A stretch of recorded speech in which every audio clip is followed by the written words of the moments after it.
नमस्कार दोस्तों, स्वागत है आपका नीरज प्रकाश एजुकेशन यूट्यूब चैनल पर। दोस्तों, आज की इस कड़ी में हमारे साथ हैं राजनीतिक शास्त्र विषय लेकर के वर्ग 10 का हमारे बीच उपस्थित हैं उपेंद्र सर। और उपेंद्र सर आज आप लोग को बताएंगे कुछ मुख्य बिंदुओं के बारे में जो वर्ग 10 से रिलेटेड है, राजनीतिक शास्त्र के बारे में। तो चलिए सर से। नीरज सर का बहुत बहुत स्वागत जो आज हमें आमंत्रित किए हैं। मैं उपेंद्र कुमार, शिक्षक प्रखंड करापा सर। जैसा कि छात्र आप लोग अवगत हैं कि वर्ग 10 की कक्षा में टोटल राजनीति सामाजिक विज्ञान में 100 अंक का है, जिसमें 80 अंक का लिखित परीक्षा होती है और 20 अंक का विद्यालय स्तर पर प्रैक्टिकल होती है। तो 80 अंक में राजनीति शास्त्र 17 अंक का होता है, जिसमें पाठ संख्या 2 सत्ता में साझेदारी की कार्य प्रणाली से लगभग 8 अंक से लेकर 10 अंक तक का प्रश्न उसमें आते हैं, जिसमें से खासकर स्थानीय शासन व्यवस्था से। तो देखिए, हम लोग जानते हैं कि देश की आज़ादी के बाद से ही हमारे संविधान निर्माताओं ने पंचायती राज व्यवस्था की स्थापना की है। हालांकि महात्मा गांधी जी का सपना था स्थानीय स्वशासन हो। जैसा कि हम लोग इसमें 3 स्तर की सरकार होती है। जैसे देश स्तर पर केंद्र सरकार, इसको भारत सरकार के नाम से जाना जाता है। इसी तरह से राज्य स्तर पर राज्य सरकार, जो अपने अपने राज्यों के नाम के आधार पर उसका नामकरण होता है। जैसे बिहार में बिहार सरकार, उत्तर प्रदेश में उत्तर प्रदेश सरकार, झारखंड में झारखंड सरकार। इसी तरह से स्थानीय सरकार है। स्थानीय सरकार के अंतर्गत पंचायती राज व्यवस्था एवं नगरीय शासन व्यवस्था में रूप से आता है। तो देखिए, भारतीय संविधान में देश की विरासत और गांधी जी की मूल्यों को महत्व देते हुए स्थानीय स्वशासन को राज्य के नीति निर्देशक सिद्धांतों के अनुच्छेद 40 में स्थान दिया गया है। राष्ट्रीय स्तर पर पंचायती राज प्रणाली की विधिवत शुरुआत बलवंत राय मेहता समिति की अनुशंसा के आधार पर 2 अक्टूबर 1959 ईस्वी को राजस्थान के नागौर जिले से हुई थी।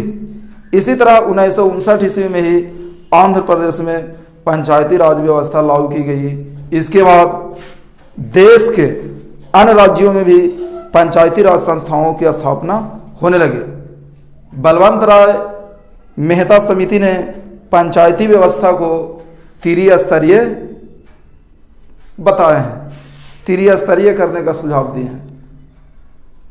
ग्राम स्तर पर ग्राम पंचायत, प्रखंड स्तर पर पंचायत समिति और जिला स्तर पर जिला परिषद।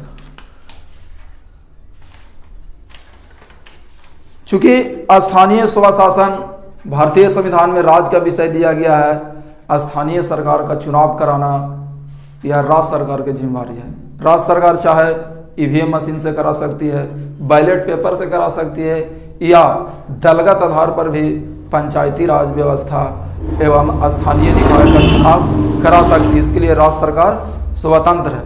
जैसा कि अभी हम लोग देख रहे हैं कि हमारे बिहार में मई जून में चुनाव होनी थी, लेकिन कोरोना काल के कारण यह टाल देवल गया है।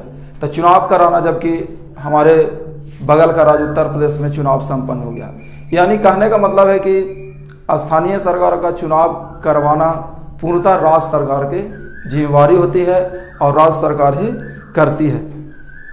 तो पंचायती राज संस्थाओं को एक रूपता लाने के उद्देश्य से हमारे देश में 1991 ईस्वी में 73वां संविधान संशोधन विधेयक में लाया गया, जो 22 दिसंबर 1992 को लोकसभा में और 23 दिसंबर 1992 को राज्यसभा में पारित कर पंचायती राज व्यवस्था को एक संवैधानिक दर्जा दिया गया। और यह भारतीय संविधान के नए भाग 9 में पंचायत शीर्षक के अंतर्गत पंचायती राज अधिनियम को सम्मिलित किया गया। और इसमें 13 अनुच्छेदों वाला एक नया अनुच्छेद 243 से रखा गया। तो हम लोग आज चलते हैं पंचायती राज व्यवस्था, जो कि कई वर्षों से विद्यार्थी देख रहे होंगे कि पंचायती राज व्यवस्था से कुछ न कुछ प्रश्न मैट्रिक की परीक्षा में आते रहती है। तो पंचायती राज व्यवस्था के अंतर्गत हम लोग देखेंगे ग्राम पंचायत, पंचायत समिति और जिला परिषद। ग्राम पंचायत पंचायती राज व्यवस्था का सबसे नीचे का स्तर है, लेकिन इसका स्थान सबसे अधिक महत्वपूर्ण है। देखिए, तभी हम लोग चर्चा कर रहे थे ग्राम पंचायत। तो ग्राम पंचायत का गठन बिहार पंचायती राज अधिनियम 2006 के अंतर्गत 7000 की आबादी पर ग्राम पंचायत का गठन किया जाता है। यदि किसी गांव की आबादी 7000 नहीं हो तो उसके आसपास वाले गांव को मिलाकर ग्राम पंचायत का गठन किया जाता है। आसपास का मतलब एकदम वीरताकार रूप से, ये नहीं कि पूरा लंबा, यानी चारों तरफ आसपास वाले गांव को मिलाकर 7000 आबादी पूरा कर ग्राम पंचायत का गठन किया जाता है। यह आबादी औसत आबादी होता है जो मतदाता सूची के अनुसार हो। जिस गांव की आबादी सबसे अधिक होता है मतदाता सूची से, उसी गांव के नाम पर ग्राम पंचायत का नामकरण होता है। जैसे अभी हम लोग देखें, कराय पसराय पंचायत में 7 गांव हैं। कराय पसराय, रसालपुर, सतरज्जाबाग, नेसरा, जोगन बिघा, जुलबिघा और बरगी बिघा। तो कराय पसराय ग्राम पंचायत में कराय पसराय का आबादी सर्वाधिक रहने के कारण इस पंचायत का नामकरण कराय पसराय हुआ। तो 7000 की आबादी पर ग्राम पंचायत का गठन होता है। प्रत्येक पंचायत से जनता द्वारा सीधे तौर पर एक मुखिया का निर्वाचन होता है, जो मुखिया जी ग्राम पंचायत का अध्यक्ष होते हैं। उनको कार्यकलाप को सुचारू रूप से चलाने के लिए एक सरकार का कर्मचारी होते हैं जो पंचायत का सचिव कहलाते हैं। उनको पंचायत सचिव कहा जाता है। ये सरकार के कर्मचारी होते हैं।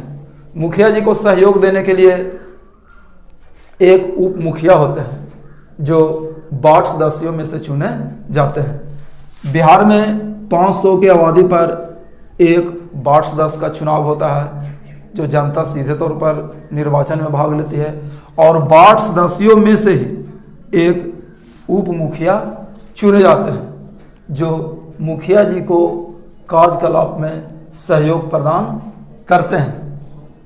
इस तरह से ग्राम पंचायत का गठन किया जाता है। अब देखिए, ग्राम पंचायत का कार्य क्षेत्र क्या है, इसके आय के साधन क्या है। तो ग्राम पंचायत में जब भी कोई मुखिया जी निर्वाचित होते हैं तो सबसे पहले ग्राम पंचायत का कार्य है वार्षिक योजना तैयार करना। वार्षिक योजना तैयार करना।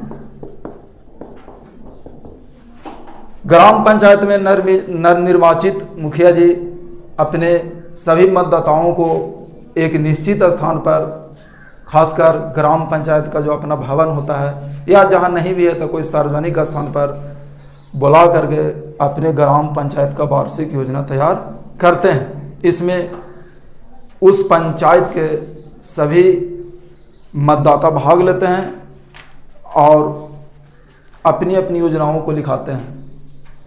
यदि कुल आबादी का 10% भाग भी यदि नहीं भाग लेते हैं तो वह बैठक को रद्द माना जाता है। अब देखिए, प्रत्येक ग्राम पंचायत में से 500 की आबादी पर एक वार्ड सदस्य होते हैं। तो मान लिया जाए किसी 7000 की आबादी वाले ग्राम पंचायत में 14 वार्ड सदस्य हो सकते हैं। 7500 की आबादी होगा तो 15 होगा, 16 तक हो सकते हैं। यह ग्राम पंचायत की आबादी के आधार पर उसका निर्धारण किया जाता है। तो ग्राम पंचायत का सबसे पहला कार्य हुआ वार्षिक योजना तैयार करना। इसके बाद दूसरा कार्य है प्राकृतिक आपदा में पंचायत वासियों को सहयोग प्रदान करना। जैसे अभी हमारे राज्य में कोरोना काल है, हालांकि अभी उनका दायित्व कार्यकाल समाप्ति होने के कारण नहीं हो पा रहा है, लेकिन फिर भी ग्राम पंचायत के मुखिया जी का यह काम होता है कि प्राकृतिक आपदा में पंचायत वासियों को सहयोग प्रदान करना। इसके अलावा ईंटकरण करना, नालीकरण का निर्माण करना और ग्राम पंचायत में रोशनी के प्रबंधन हेतु सौर प्लेट लगाना तथा वृद्धा पेंशन योजना, इंदिरा आवास योजना, इन सभी सरकारी योजनाओं का लाभ ग्राम पंचायत तक पहुंचाने में ग्राम पंचायत के मुखिया जी का बहुत बड़ा दायित्व होता है। इनके बाद ग्राम पंचायत की शक्ति क्या है? तो ग्राम पंचायत की शक्ति है संपत्ति अर्जित करने के लिए वह विभिन्न प्रकार का आय के साधन के अंतर्गत वह कर लगाते हैं। जैसे कोई मेला हो, हाट हो, तो वहाँ ग्राम पंचायत अपने स्तर से कर लगा करके आय का उपाय कर सकता है। इसके अलावा राज्य सरकार और केंद्र सरकार द्वारा पंचायती राज संस्थाओं को समय समय पर अनुदान के रूप में दिया जाता है, जिससे ग्राम पंचायत का विकास होता है। इसके अलावा वाहनों से निबंधन फीस लेना, हाट बाजार मेला का आयोजन करना, राज्य वित्त आयोग के अनुशंसा पर संचित निधि के सहयोग से वह अपने आय में बढ़ोतरी कर सकता है। इसी तरह से प्रत्येक ग्राम पंचायत में न्यायिक व्यवस्था को दुरुस्त करने के लिए ग्राम कचहरी का गठन किया गया है। जिस तरह से ग्राम पंचायत में 7,000 की आबादी पर मुखिया जी का चुनाव होता है, उसी तरह से 7,000 की आबादी पर ग्राम कचहरी में एक सरपंच का चुनाव होता है। सरपंच जी को सहायता देने के लिए 500 की आबादी पर जिस तरह से ग्राम पंचायत में वार्ड सदस्य होते हैं, तो सरपंच की सहायता के लिए एक 5 सदस्य चुने जाते हैं। अब 5 सदस्य में से ही एक उप सरपंच चुने जाते हैं, जो सरपंच जी को कामों में सहायता प्रदान करते हैं। इसी तरह से ग्राम पंचायत को नियंत्रण एवं सहयोग प्रदान करने के लिए सरकार के कर्मचारी होते हैं, जो पंचायत सचिव होते हैं। तो सरपंच साहब को भी एक सरकार का कर्मचारी होते हैं, जो न्यायिक प्रक्रिया में होते, उन्हें न्याय मित्र कहा जाता है। जो सरकार के कर्मचारी होते हैं, अन्याय करने में वह महत्वपूर्ण भूमिका निभाते हैं। हालांकि ग्राम कचहरी का सिर्फ न्यायिक कार्यकलाप है, इन्हें कुछ वित्तीय अधिकार ग्राम पंचायत से ग्राम कचहरी को लेना देना नहीं है। ग्राम कचहरी अपने पंचायत के अंतर्गत छोटे मोटे मामलों, लड़ाई झगड़ों का निपटारा करते हैं। इसके बाद हम लोग दूसरा स्टेप में आते हैं, पंचायत समिति। तो देखिए, पंचायत समिति पंचायती राज व्यवस्था का दूसरा महत्वपूर्ण भाग है, जो यह मिडिल में होता है, मध्यस्थता करता है। ग्राम पंचायत और जिला परिषद के बीच पंचायत समिति कड़ी का काम करती है। तो प्रत्येक प्रखंड में एक पंचायत समिति का गठन किया जाता है, चाहे वह प्रखंड बड़ा हो या छोटा हो। इसमें पंचायत समिति गठन में कोई आबादी का प्रावधान नहीं है, लेकिन 5,000 की आबादी पर एक पंचायत समिति सदस्य चुने जाते हैं। यानी पंचायत समिति सदस्य 5,000 की आबादी पर चुने जाते हैं, और यही पंचायत समिति सदस्यों में से ही एक प्रमुख और उप प्रमुख अपने में से ही चुने जाते हैं। जिसका सबसे अधिक पंचायत समिति सदस्य का समर्थन प्राप्त हुआ तो वह प्रमुख बने, फिर इसी तरह से उप प्रमुख चुने जाते हैं। यह प्रखंड स्तर पर होता है। अब देखिए, प्रखंड स्तर पर पंचायत समिति के संचालन के लिए एक सरकारी कर्मचारी होते हैं, जिसको प्रखंड विकास पदाधिकारी कहते हैं, जो पंचायत समिति का सचिव होते हैं और बिहार सरकार का प्रशासनिक पदाधिकारी होते हैं। पंचायत समिति में अध्यक्ष प्रमुख जी हुए, अब प्रखंड विकास पदाधिकारी सचिव, ये दोनों संयुक्त रूप से खाता खुलाकर पंचायत समिति के कार्यों का संचालन करते हैं। पंचायत समिति का कार्य क्या है? तो सबसे पहले देखिए, जो ग्राम पंचायत जो अपना वार्षिक योजना तैयार करती है, सभी ग्राम पंचायतों के योजनाओं को समेकन कर जिला परिषद तक पहुंचाना पंचायत समिति का कार्य है। इसके अलावा प्रखंड में शिक्षकों की बहाली करना, प्राकृतिक आपदा में अपने प्रखंड वासियों को सहयोग प्रदान करना एवं राज्य सरकार और केंद्र सरकार द्वारा समय समय पर दिए गए कार्यों का निपटारा करना भी पंचायत समिति का कार्य है। इसके अलावा वृक्षारोपण, जनगणना कराना प्रखंड का, ये सब चीज पंचायत समिति के अंतर्गत आता है। अब इसके बाद आता है तीसरा कड़ी, जिला परिषद। जैसा कि हम लोग जानते हैं कि प्रत्येक जिला में एक जिला परिषद के गठन का प्रावधान किया गया है, जिला छोटा हो या बड़ा हो। 50,000 की आबादी पर एक जिला परिषद सदस्य निर्वाचित होते हैं और जिला परिषद सदस्यों में से ही एक अध्यक्ष और एक उपाध्यक्ष चुने जाते हैं, जो पूरे जिले स्तर का वह कार्य देखता है।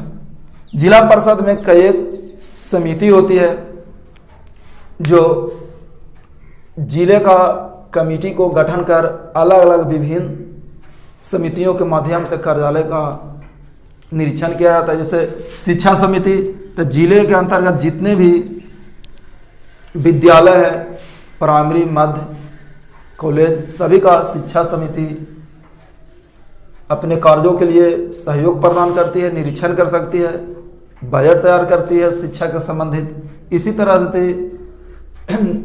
जिला परिषद पूरे प्रखंड के योजनाओं को समेकन कर राज्य कार्यालय को प्रेषित करती है और वहाँ से राशि प्राप्त कर प्रखंड यानी पंचायत समिति में और ग्राम पंचायत में वह भेजने का काम करती है। जिला परिषद का बड़ा आकार हो जाता है, पूरे जिला में होता है। तो जैसे ही जिला परिषद होते हैं तो वहाँ पर एक सरकारी कर्मचारी होते हैं, जैसे जिला परिषद अध्यक्ष हो गए जनता के प्रतिनिधि, और सरकार का कर्मचारी होते हैं उप विकास आयुक्त। उप विकास आयुक्त जिला परिषद का सचिव होते हैं और केंद्र सरकार का कर्मचारी होते हैं, संभवतः IAS रैंक का पदाधिकारी होते हैं। अनुपलब्ध होने पर वह बिहार प्रशासनिक सेवा के भी उप विकास आयुक्त हो सकते हैं। तो इस तरह से जिला परिषद प्रत्येक जिला में है, इसका भी वही काम है, पूरे जिले का वार्षिक योजना तैयार करना, जिले में हाट मेले का आयोजन करवाना, प्राकृतिक आपदा में जिले वासियों को सहयोग प्रदान करना और अधिक से अधिक जिले का विकास करने में जिला परिषद का महत्वपूर्ण योगदान होता है। इस सभी संस्थाओं में बिहार पंचायती राज अधिनियम 2006 के तहत 50% सीटें महिलाओं के लिए आरक्षण की व्यवस्था की गई है। इसके अलावा अनुसूचित जाति, अनुसूचित जनजाति एवं अत्यंत पिछड़े वर्ग के लोगों को भी आरक्षण की व्यवस्था किया गया है।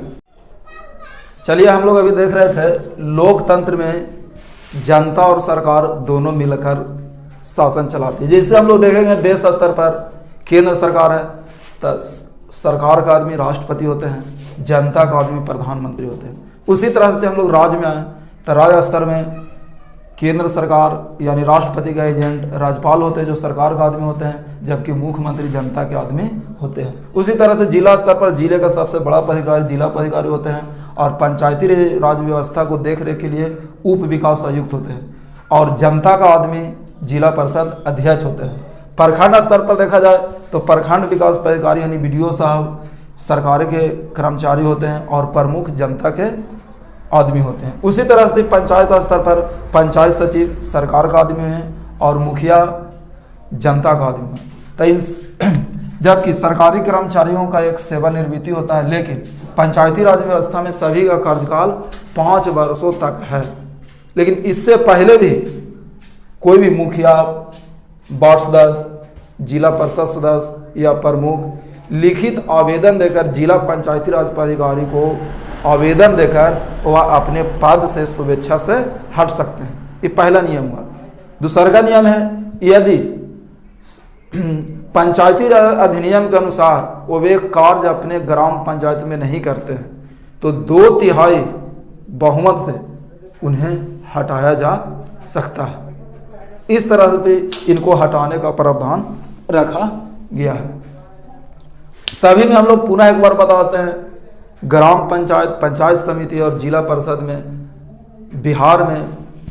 बिहार पंचायती राज अधिनियम 2006 के अंतर्गत 50% सीटें महिलाओं के लिए आरक्षित है एवं अनुसूचित जाति, अनुसूचित जनजाति एवं अत्यंत पिछड़े वर्ग के समुदायों के लिए भी आरक्षण का प्रावधान है। इस तरह से हम लोग देखें तो पूरे बिहार में 8387 ग्राम पंचायत हैं। नालंदा जिला में देखा जाए तो 249 ग्राम पंचायत हैं, 20 प्रखंड हैं। इस तरह हम लोग आज ग्राम पंचायत के बारे में अध्ययन किए हैं।